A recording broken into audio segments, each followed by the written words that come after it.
Isang simpleng tindera sa isang sikat na kainan ang sinibak, dahil sa kabutihang loob. Nagpakain siya ng isang pulubi sa kabila ng utos ng kanyang amo. Ngunit sa isang hindi inaasahang pangyayari, may isang misteryosong estranghero ang dumating, at ang kanyang buhay at ang buong kainan ay magbabago magpakailanman. Ano ang nangyari sa estrangherong ito? At paano nito mababago ang lahat? Huwag palampasin. Si Mara ay kilala sa maliit na kainan sa puso ng lungsod bilang isang masipag at mabait na waitress. Sa bawat umaga, habang ang araw ay dahan-dahang sumisilip sa mga gusali, siya na ang unang bumabati sa mga regular na customer ng kainan. Ang kanyang mga mata ay may liwanag na hindi matutumbasan ng kahit anong pera o materyal na bagay. At ang kanyang ngiti ay laging handang iparamdam sa sinumang kumapasok na mahalaga sila. Ngunit sa kabila ng lahat ng ito, si Mara ay nakatali sa isang mahigpit na amo, si Ginoong De Los Santos, isang negosyante na kilala sa kanyang yelong puso pagdating sa kainan. Bawal ang sobra, bawal ang malasakit sa mga taong hindi nakabayad. Profit muna bago compassion, laging sabi ni Ginoo. Isang hapon, habang abala ang kainan sa wushaur, napansin ni Mara ang isang lalaki na nakaupo sa sulo. Ilawalang kamuwang-muwang. Nakasuot siya ng sirang jacket, at ang kanyang sapatos ay may butas na kitang-kita. Ang lalaking iyon ay mukhang gutom, nanginginig sa lamig ng hangin, at may hawak na isang lumang garapon para sa donasyon. Marahil ay isa siyang pulubi, ngunit sa mata ni Mara, hindi iyon dahilan upang siya'y lapitan at bigyan ng pagkain. Hindi nagdalawang isip si Mara. Lumapit siya at ngumiti. "Sir, gusto mo ba ng mainit na sopas at tinapay?"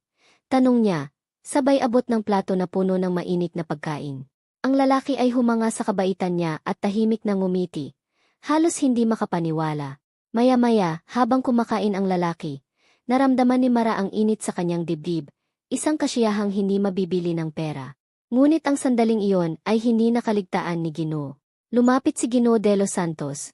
Nakatikom ang mga bisig at nakayuko ang noo sa gali. "Mara, ano ang ginagawa mo? Bawal ang ganito dito. Hindi ito charity house," sigaw niya, at nagpatuloy sa pagbabalikwas ng mga tao sa paligid. Ang kainan ay napuno ng katahimikan at kakaibang tensyon. Ang lalaki ay natigilan, habang si Mara ay naramdaman ang bigat ng kanyang desisyon. Ngunit kahit na, hindi siya nagsisisi. Para sa kanya, hindi mahalaga ang pera o ang galit ng amo. Ang kabutihang loob ay mas mahalaga kaysa sa lahat. "Pasensya na po, Ginoo," mahinang sabi ni Mara, habang hawak ang plato na dapat ay ibigay sa lalaki. "Hindi ko po kayang hindi tulungan ang isang gutom na tao. Sandali lang po, hindi ko po sinasadyang lumabag sa patakaran." Ngunit si Ginoo ay hindi nakinig. "Mara, epektibo ka sa trabaho mo, pero kung patuloy kang gagawa ng ganito, hindi na kita pwedeng panatilihin dito." Matapos ang ilang minuto ng tensyon, isinara ni Ginoo ang usapan. Ang lalaki, bagamat gutom at nanlumo sa pangyayari, ay lumingon kay Mara at ngumiti sa paraang nagbigay ng kakaibang lakas sa kanyang loob. Sa pag-alis ng lalaki, napansin ni Mara ang kakaibang detalye sa kanyang hitsura. May hawak siyang lumang relo sa kanyang kamay, kumikislap sa ilalim ng ilaw ng kainan, may kakaibang aura. Hindi niya alam, ngunit sa oras na iyon, may mga mata na nakatingin sa kanya mula sa labas ng kainan, nagtatago sa anino, at tahimik na sinusubaybayan ang buong pangyayari. Pagkatapos ng araw na iyon, si Mara ay ipinatawag ng Ginoo sa opisina. Ang puso niya ay mabilis na tumibo, hindi dahil sa takot, kundi sa pangamba na baka ito na ang araw na mawawala siya sa trabaho na kanyang minahal. "Mara, simula bukas, hindi na kita kailangan dito. Paumanhin, pero patakaran natin ang mas mahalaga kaysa sa puso mo," malamig na sabi ni Ginoo. Lumabas si Mara sa opisina na may mabigat na dibdib. Alam niyang tama ang ginawa niya, ngunit hindi rin maitatanggi ang lungkot. Pumunta siya sa likod ng kainan, inanggal ang apron, at hininga ng malalim. Sa labas ng kainan, ang lungsod ay abala sa sariling gulo, ngunit sa kanyang puso, may kakaibang pangako. Hindi niya alam kung paano, ngunit alam niya na may bagong simula na naghihintay sa kanya. Isang simula na magbabago hindi lang sa kanyang buhay, kundi pati na rin sa buhay ng mga taong kanyang matutulungan. Habang naglalakad pa uwi, bigla siyang may napansin sa isang estranghero na nakatayo sa kanto. May suot na itim na Amerikana at sombrero. Ang kanyang mukha ay halos natatabunan, ngunit may kakaibang karisma at misteryo sa kanyang aura. Tahimik siyang nanatili, hindi lumapit, ngunit may kakaibang pakiramdam si Mara. Parang alam ng estranghero ang lahat tungkol sa kanyang ginawa. Para bang may lihim siyang dala na magbabago ng lahat sa oras na iyon. Mara ay hindi nakatingin ng matagal.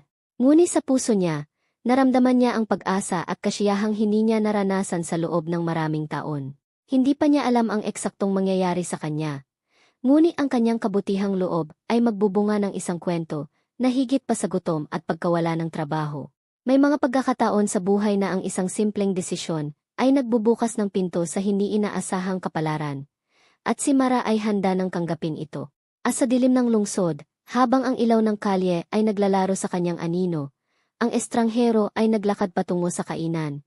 Tahimik, may intensyon, at may lihim na magbibigay saysay sa lahat ng nangyari sa araw na iyon.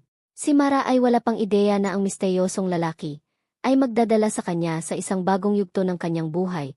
Yung klase ng buhay na hindi niya akalain na darating dahil sa isang simpleng aksyon ng kabutihang loob. Kinabukasan, bumangon si Mara na may halong kaba at pag-asa. Kahit na alam niyang wala na siyang trabaho sa kainan.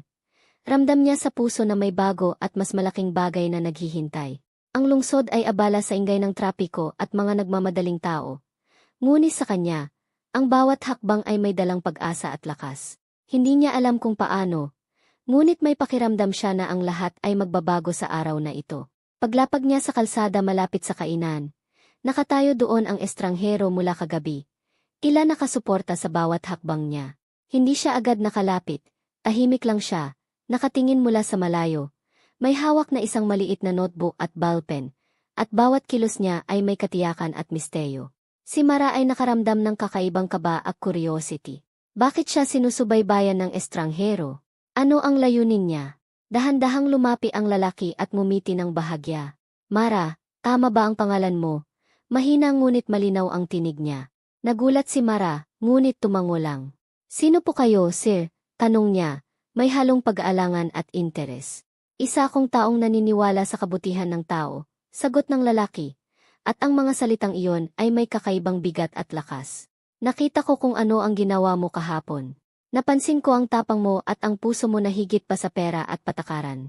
Si Mara ay namangha. Hindi niya alam kung paano nakikita ng estranghero ang buong nangyari. Ngunit sa tono ng kanyang boses, ramdam niya na totoo ang bawat salita. Pasensya na po, sir. Alam ko po na mali sa paningin ng amo ko. Pero, inapos niya ang pangungusap ng hindi tiya. Walang mali sa kabutihang loob, sagot ng lalaki, sabay abot ng isang maliit na sobre. Ito ay hindi lamang para sa iyo, kundi para sa isang bagong simula. Buksan mo na lang kapag nasa bahay ka na. Hindi na siya naghintay pa, nag-aalam at tahimik na naglakad palayo. Parang anino na bumalik sa dilim ng lungsod. Pag-uwi ni Mara, binuksan niya ang sobre. Sa loob ay isang maliit na susi, may kasamang isang liham. Ang liham ay simple, ngunit puno ng pangako.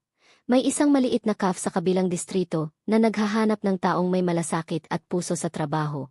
Kung gusto niya, pwede siyang magsimula muli at ipagpatuloy ang kanyang pangarap na maglingkod sa mga tao nang may kabutihang loob, hindi lamang para sa kita.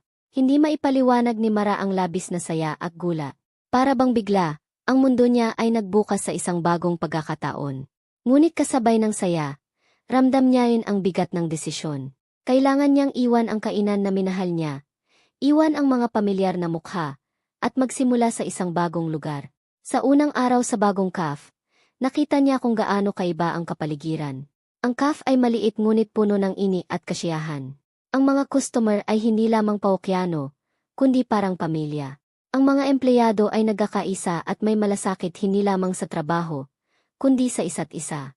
Si Mara ay mabilis na natutunan ang bawat galaw, bawat order, bawat ngiti na nagpapasaya sa mga customer.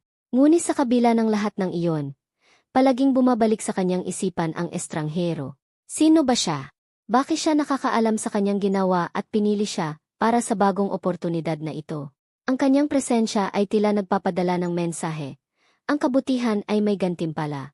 Ilang linggo ang lumipas, unti-unting nakilala si Mara sa cafe. Ang mga regular na customer ay humahanga sa kanyang malasakit at sa paraan ng kanyang pagtrato sa mga tao. Ngunit isang araw, habang naglilinis siya sa labas, napansin niya ang pamilyar na Amerikana at sombrero ng estranghero. Ahimik siyang nanatili, hindi lumapit. Ngunit may kakaibang aura na nagmumula sa kanyang paligid. Ang estranghero ay dumaan sa cafe, tumigil sa pinto, at ngumiti. Hindi niya sinabi ang kahit anong salita. Ngunit para kay Mara, ang simpleng ngiti ay sapat na.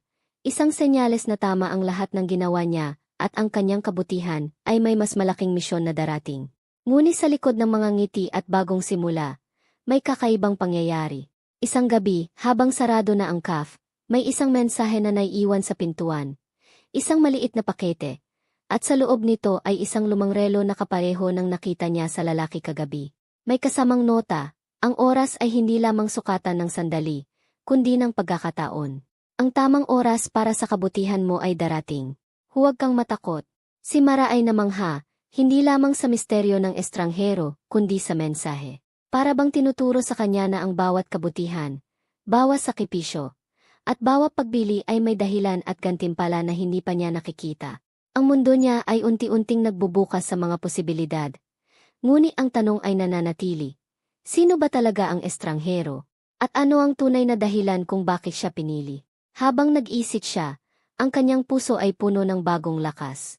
Ang bawat araw ay isang hakbang patungo sa bagong buhay, isang pagkakataon na maglingkod ng may puso, at isang paalala na kahit sa gitna ng kahirapan at pagsubok, ang kabutihan ay hindi nasusukat sa pera o posisyon, kundi sa katapangan ng puso na gumawa ng tama. At sa di kalayuan, sa ilalim ng liwanag ng buwan, ang estranghero ay patuloy na nagmamasid, tahimik, ngunit palaging nariyan, isang gabay, isang misteryo, at isang simula ng kwento na higit pa sa pangkaraniwan. Ang susunod na kabanata ng buhay ni Mara ay magsisimula, puno ng emosyon, inspirasyon, at hindi inaasahang pangyayari na magbabago, hindi lamang sa kanya, kundi pati na rin sa mga taong kanyang matutulungan. Ilang buwan ang lumipas, at si Mara ay unti-unting naging kilala sa CAF, hindi lamang bilang waitress kundi bilang puso ng lugar. Ang kanyang malasakit, ang init ng kanyang ngiti, at ang paraan ng pagtrato niya sa bawat customer ay nakapukaw ng damdamin ng marami. Ngunit sa kabila ng tagumpay na ito, palaging bumabalik sa kanyang isipan ang misteryosong estranghero. Isang hapon, habang abala sa pag-asikaso ng mga order, napansin niya ang kakaibang aura sa labas ng CAF. Ang estranghero ay naroon, nakatayo sa gilid ng kalsada.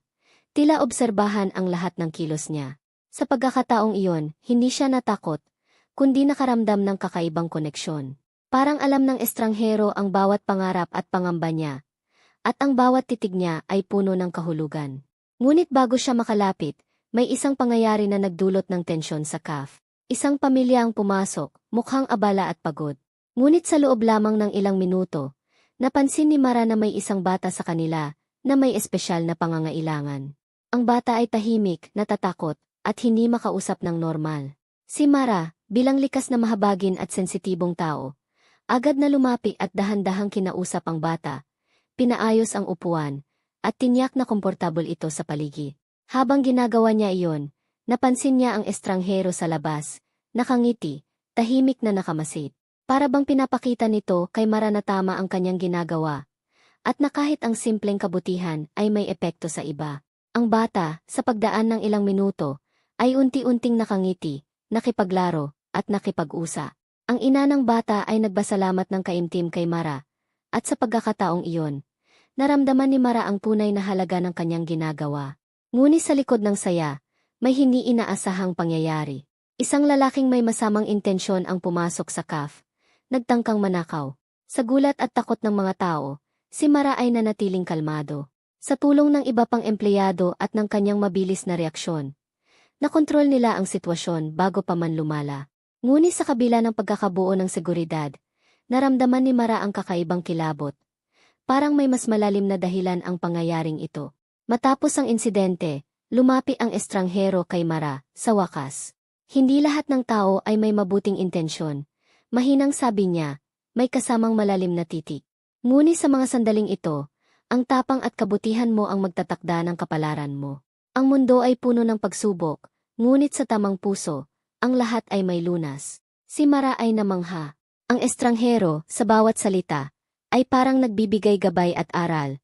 Ngunit nananatiling misteryoso. Bakit po ninyo ginagawa ito? Bakit ninyo ako tinutulungan nang hindi ko pa kayo kilala? Tanong niya. Dahil nakikita ko sa iyo ang potensyal na baguhin, hindi lamang ang buhay mo kundi pati ang buhay ng iba, sagot ng lalaki. Ang kabutihan ay may dalang kapangyarihan, Mara. At ikaw ang halimbawa. Mula noon, unti-unti siyang tinuruan ng estranghero sa mga mahahalagang bagay sa buhay, hindi lamang kung paano maglingkod ng may puso, kundi kung paano magdesisyon, paano makipag-ugnayan sa ibang tao, at higit sa lahat, paano protektahan ang sarili laban sa mga taong may masamang intensyon. Ang bawat araw ay puno ng bagong kaalaman at bagong hamon. Isang gabi, habang nagbabantay sa CAF, may dumating na grupo ng mga estranghero na tila nagtatago. Ang kanilang intensyon ay misteryoso. Ngunit ramdam ni Mara ang peligro. Sa kanyang pag-iingat, tumawag siya ng pulong, at sa kanyang mabilis na desisyon, naligtas nila ang CAF mula sa posibleng gulo. Ang estranghero, na lihim na nanonood, ay lumapit at hinawakan ang balikat niya. Ama, ang ginawa mo. Ang tapang mo ay hindi lamang para sa sarili mo kundi para sa iba. Iyan ang tunay na lakas ng puso. Sa mga sandaling iyon, naramdaman ni Mara ang labis na pasasalamat at inspirasyon. Hindi niya alam kung sino palaga ang estranghero, ngunit ramdam niya ang kahalagahan ng kanyang presensya. Sa bawat misteryo at hamon, natutunan niyang ang kabutihan at tapang ay may dalang biyaya na higit pa sa inaasahan. Ngunit ang misteryo ay hindi natapos doon. Sa loob ng mga susunod na linggo, may mga lihim na regalo, nota, at mensahe na dumarating sa kanya, mula sa estranghero. Ang mga ito ay hindi lamang mga simpleng bagay, kundi gabay at inspirasyon para kay Mara. Unti-unti, natutunan niyang ang bawat maliit na desisyon, bawat kabutihang ipinapakita sa mundo, ay may epekto sa mas malaking kabuuan ng buhay niya at ng iba. Ang mundo ni Mara ay nagbago ng tuluyan. Hindi na lang siya basta waitress na nasisibak, dahil sa kabutihan, siya ay naging simbolo ng malasakit, tapang, at inspirasyon sa lahat ng nakapaligid sa kanya.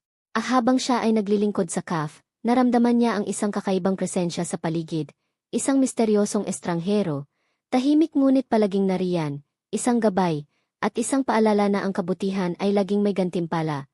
Ngunit ang gantimpala ay hindi palaging material. Minsan, ito ay sa anyo ng kaalaman, karanasan, at pagkakataon na baguhin ang mundo sa sariling paraan. Sa paglipas ng mga buwan, si Mara ay naging puso ng CAF. Ang mga customer ay palaging bumabalik hindi lamang dahil sa masasarap na pagkain, kundi dahil sa init ng kanyang ngiti at malasaki. Ngunit sa kabila ng kasikatan, may isang bagong hamon na darating. Isang pagkakataon na susubok sa tunay na kabutihan at tapang niya. Isang umaga, habang abala sa pag-asikaso ng mga order, may dumating na lalaki, basang-basa sa ulan, at mukhang napakapagod. Hindi siya mukhang mamimili o turista. Ramdam ni Mara na may mabigat siyang pinapasan. Nang lumapit ang lalaki sa counter, nakita niya ang sira at maruming sapatos nito, at ang lamig na bumabalot sa kanyang katawan. Pwede po ba akong humingi ng pagkain? Wala po akong pera, mahina niyang sambi. Sa isang iglap, ramdam ni Mara ang parehong damdaming naramdaman niya noon sa kainan ni Ginoo de los Santos. Alam niyang maaring magalit ang amo, ngunit ngayon, sa sarili niyang CAF, siya na ang may desisyon. Halika po, umupo ka, sagot niya, at inihain ang mainit na sopas at tinapay sa lalaki. Ngunit bago pa man matapos ang eksena, naramdaman ni Mara ang kakaibang presensya sa labas. Ang estranghero ay nakatayo sa pintuan, tahimik, nakamasid. Ang kanyang mga mata ay nakatuon kay Mara, at ramdam ng babae na sinusubaybayan niya ang bawat kilos niya. Para bang sinusuri niya, hindi lamang ang kabutihan ni Mara, kundi pati ang tapang niya na ipaglaban ito sa kabila ng pangani. Sa mga sumunod na araw, dumami ang mga taong nangangailangan sa paligid ng CAF. Mga taong gutom, ulila, at minsang nawawalan ng pag-asa. Ang bawat desisyon ni Mara ay sinusubo, kung susunod siya sa puso niya at tulungan ang bawat isa, o kung pipiliin niyang protektahan ang negosyo at ang sarili. Ngunit kahit may panganib, palaging pumipili si Mara na tumulong, dahil sa kanyang paniniwala na ang kabutihan ay hindi nasusukat sa kita o sa kaligtasan, kundi sa kung ano ang tama sa puso.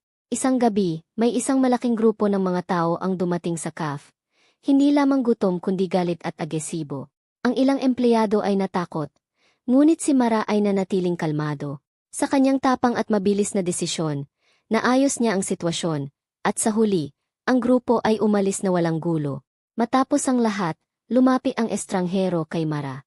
Ang tunay na kabutihan ay hindi lamang sa pagtulong sa isa, kundi sa pagtayo sa gitna ng kaguluhan at pagbili ng pama kahit mahirap. Mahina niyang sabi, puno ng kaunungan at misteryo. Si Mara ay namangha. Ang estranghero, sa bawat salita at kilos, ay parang guro na nagtuturo sa kanya ng mahahalagang aral sa buhay.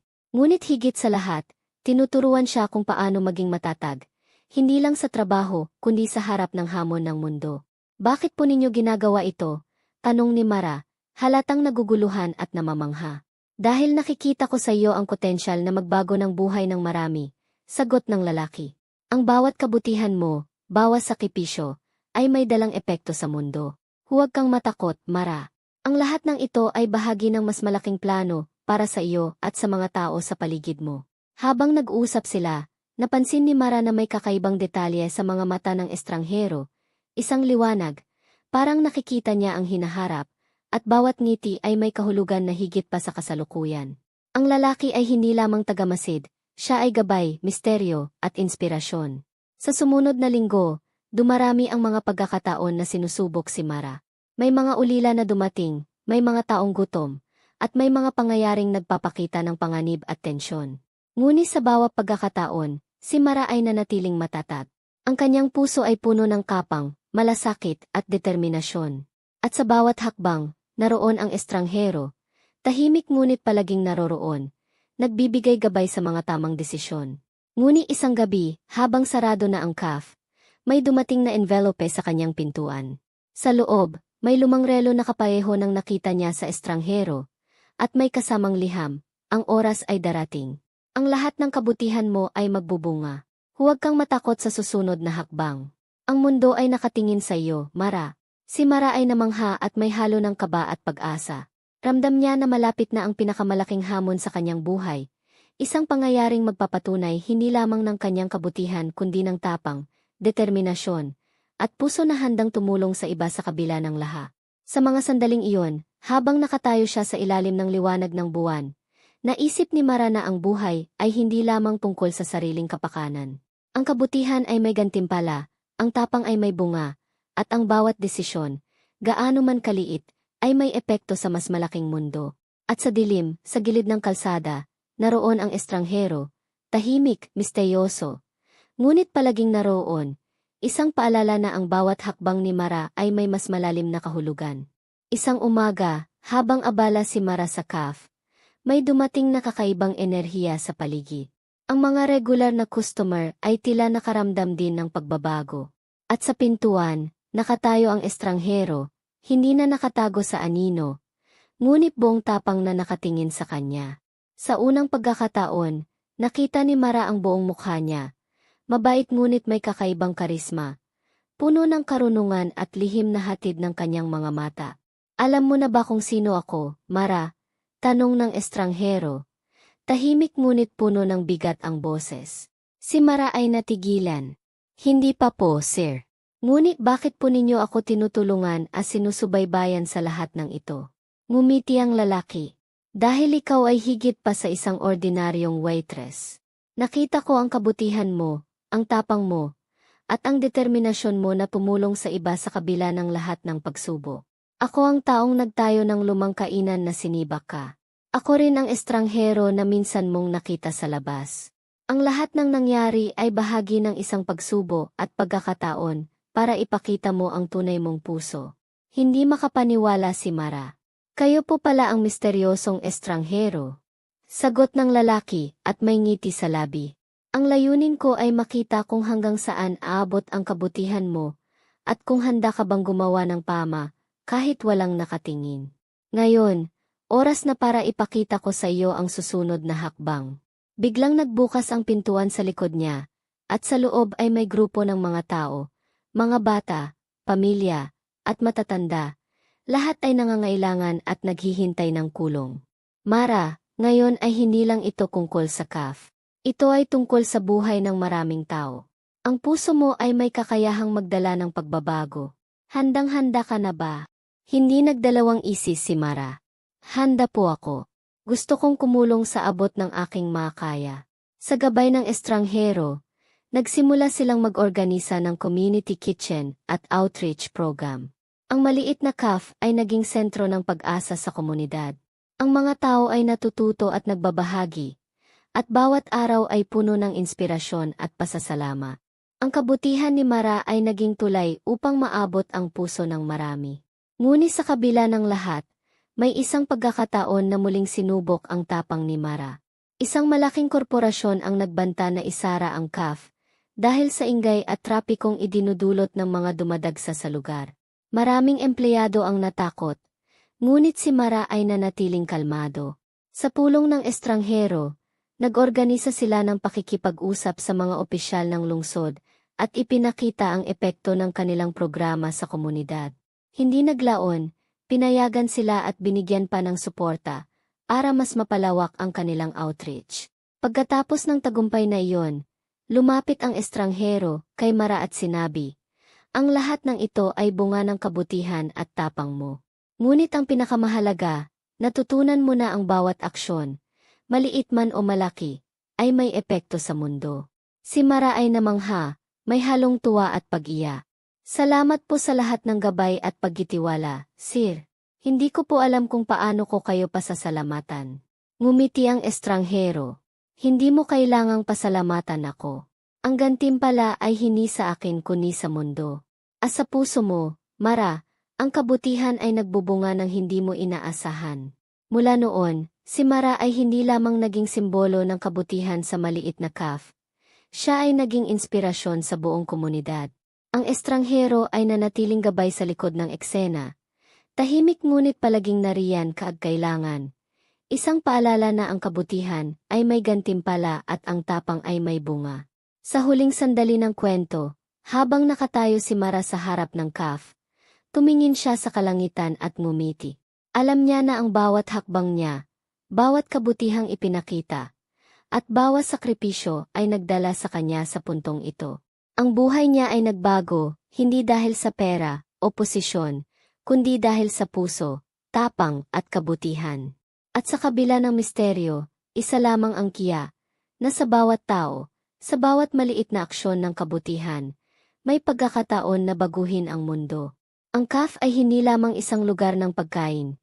Ito ay isang kahanan ng pag-asa, inspirasyon, at pagmamahal. Si Mara ay nakatayo, may ngiti sa labi, at ramdam niya na ang bawat desisyon na ginawa niya, mula sa simpleng pagtulong sa pulubi hanggang sa pamumuno ng outreach, ay nagdala sa kanya sa pinakamagandang yugto ng kanyang buhay. At habang nakatingin siya sa kalsada, nakita niya ang estranghero, tahimik, misteryoso, ngunit palaging nariyan, isang simbolo na ang kabutihan ay laging may gantimpala, at ang buhay ay puno ng hindi inaasahang himala.